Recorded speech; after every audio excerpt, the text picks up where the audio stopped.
I think the polls tell us that the Israelis clearly put the blame on the government and for its ideological obsession with the West Bank and how that obsession with the settlements led to this disaster. It's very hard to predict what's going to happen. If we look at history as a template, it's very difficult to imagine this government surviving. What we will probably see, depending how and when the conflict ends, is process of a thorough investigation of the government actions. This definitely would lead to the collapse of the government. Does that mean that the Israeli population will change and move towards a more centrist or left-wing government? It's hard to say. What we've seen in the last decades is Israel going towards the right. That has been a strong trend in elections. But what we saw also with history is that the events such as the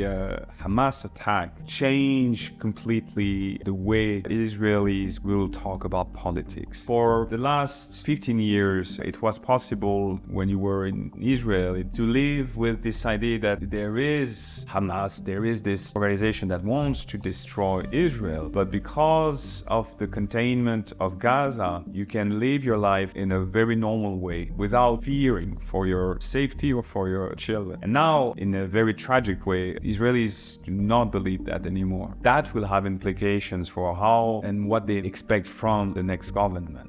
Definitely, it's not a realistic idea. But again, if we look at history, and after the Yom Kippur War, which was major disaster or major tragedy for Israel at the time, where they almost feared for their existence, that the Egyptians and the Syrians could challenge the very existence of Israel. After that war, that actually led to significant progress. That led to the peace process, the peace treaty with Egypt. Anwar Sadat, the president that launched the war of Yom Kippur, is the president that only a few years later visited Jerusalem.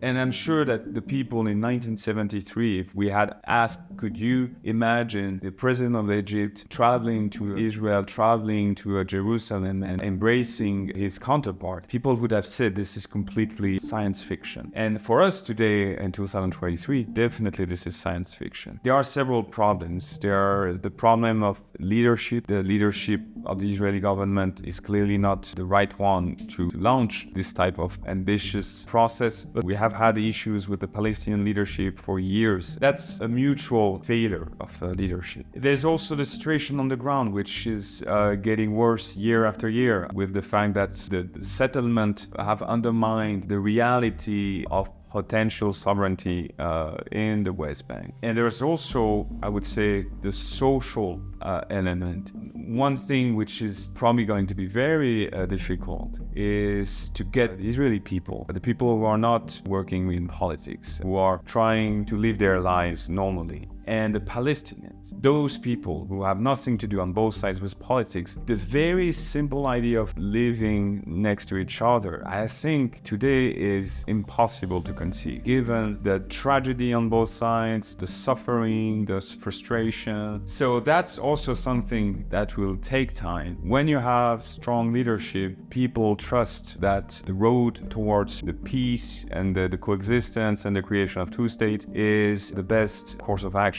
And that requires leadership. It's very easy to say, much more difficult to see that in reality.